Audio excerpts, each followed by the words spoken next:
minute, but I would love to know your viewpoint on how you took a childhood that unfortunately for a lot of people destroys them.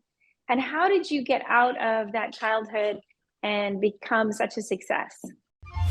Welcome to the Jennifer J. Hammond podcast. Jennifer is a licensed realtor, educator, speaker, and best-selling author. Jennifer's goal is to help you find your yay in every day. Hello, it's Jennifer J. Hammond, and I'm so excited. Our next guest has quite a story to share with us, Shameeka Baptist. She unfortunately, kind of got tossed around a little bit as a child. She grew up in the foster care system and really defied the odds in a lot of ways because there's so many people who, their life just goes down, down, down, down.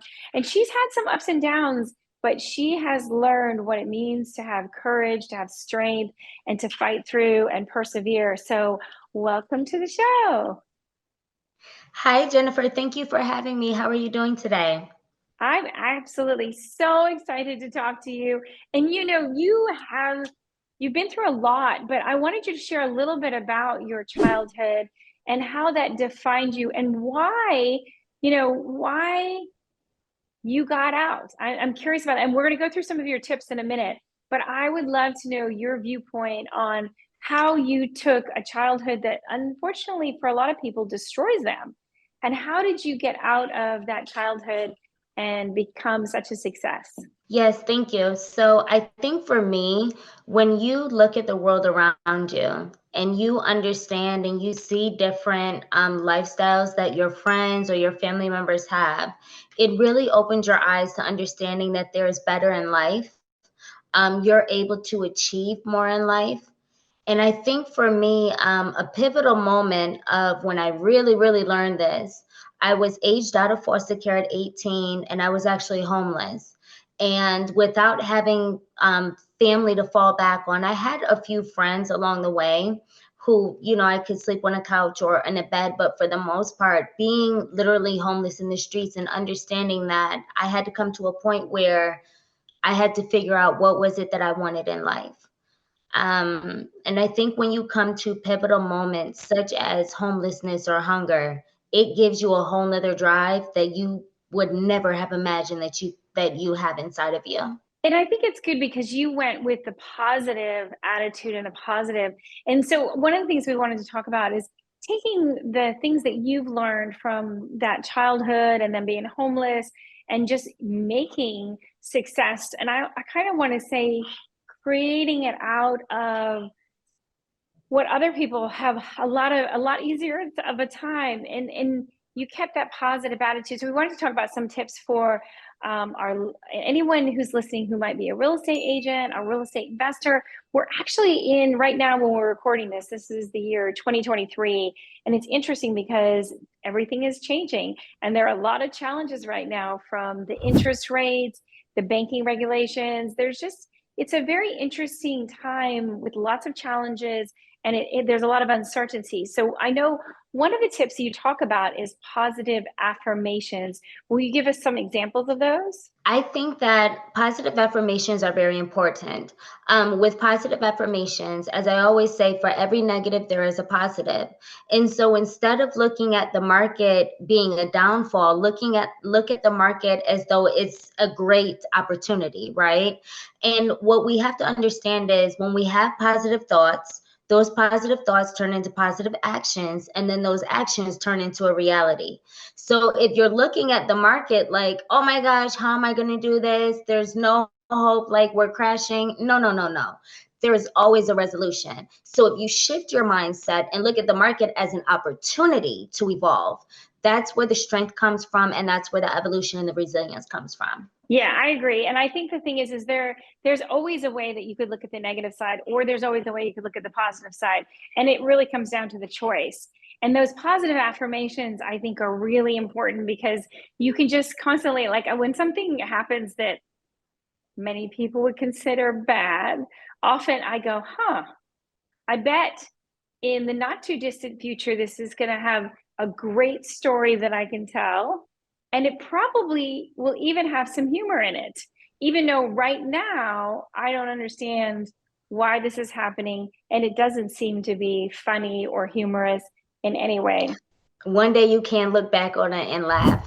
And I think that when we speak those positive affirmations over ourselves, such as the market will be great today, or I will make a sale today, even if it's just one, who cares if it's just one? One is better than none.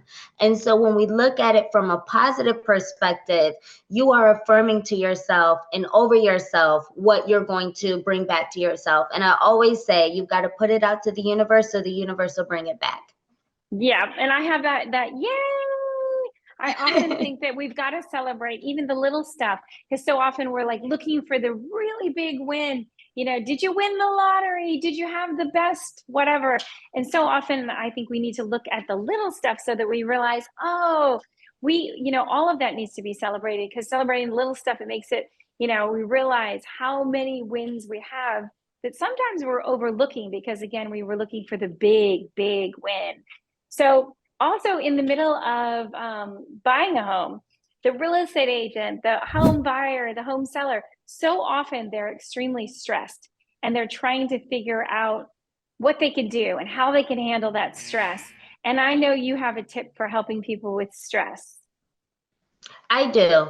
So stress is only going to cause us harm physically and mentally if we allow it to, right? When buying a home, we have to look at the positive ending to all of this. The biggest adventure and the ultimate ending is being comfortable in your new home, right? Everything that we go through is just a moment. And you can either allow these moments to handicap you and stress you out, or you can embrace the moments for what they are and allow them to give you strength. Although the home buying process may be stressful in this moment, when it's all done, because it will come to an end, you will have the luxury and the feeling of comfort once you have signed those papers and you are in your new home. So don't necessarily focus on the now, right? Don't focus on the moment. Look at the end result. That's what we're focused on. And so I think that if we shift our mindset to look at the happy ending, right? The end result, that will alleviate a lot of stress. Embrace the moments as journeys and new experiences and memories, right? Whether you're packing up your children or and your spouse or your dog, or you're just simply moving on your own. This is a new adventure, right? You are about to embark on a new journey in life, a new path in life. So embrace the moment for what it is through the chaos, because the end result is just going to be so rewarding and comforting. I agree. And I think it's really, really important when we look at the end result and we look at the good part of it, because again, like you said, the end result is that you have this new home, or even if you're the seller, you sold a home that you had wanted to sell. And that is something that, again, so often when people are caught up in the day to day and we're negotiating, and then, oh my gosh, I don't know how we're going to get this all handled and fixed. And from there, we can really look at the good in it, instead of, oh my gosh, I didn't understand, why didn't they do this, or why did this person do this? And you have to remember that we all walk through life a little bit differently, and that doesn't make us a bad person. We're just different. But we should look at the things that make us connected, the things that we understand and that we agree upon, versus focusing on the things that are the disagreements, which again, I think is why people all of a sudden look at it, oh my gosh, this is so stressful, it's a horrible process. Even the mortgage process these days right now, people, they don't find it to be an easy process. And I'm like, well, it's just part of the process. And I think it's like, if you go to the gym, I still would pay somebody a lot of money if they could go to the gym for me and do my push-ups and do my exercise, and I would get the benefits.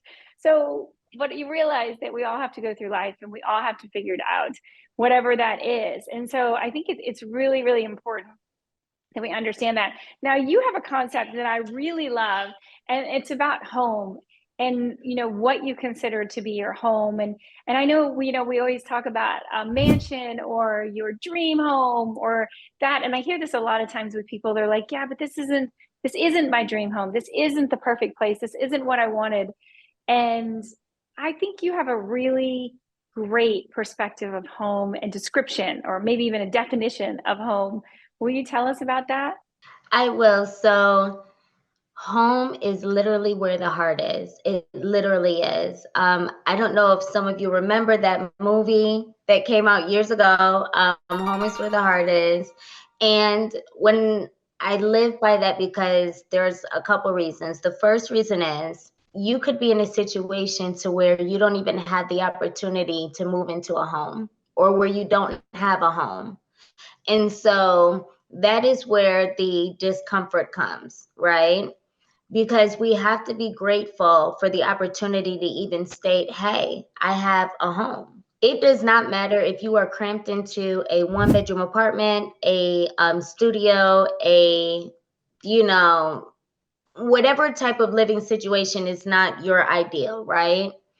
Home is what you make it. As long as you're with your loved ones or your pets, um, but really above all, at least you have a roof over your head. I think that is something to be so grateful for.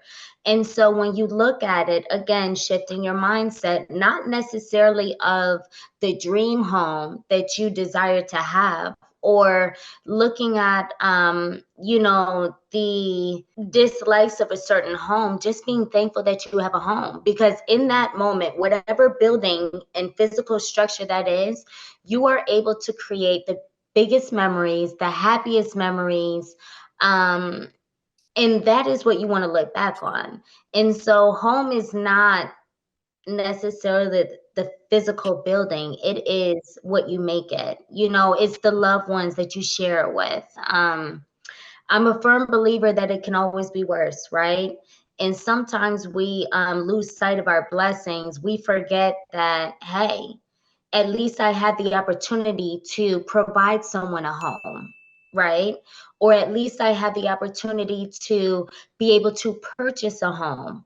And so I think when we shift our mindset and we're grateful for just the fact that we have a home, you know, I don't care what dynamic it is, a home is a home. And as long as you have that roof, you have your health, you have your loved ones, that's home.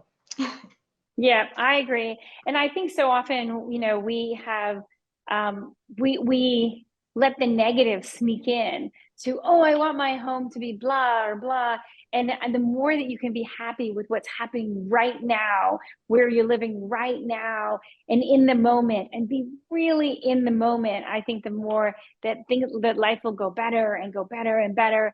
And it's just, it's like how you survived being in the foster system and then being homeless, is you really have to just be comfortable in your own situation, no matter what it is. And sometimes it's more challenging than other times, but to me that also just, again, shows the strength within that you have. So will you tell people a little bit more about how they can find out about your book, your social media, website, anything you want to share?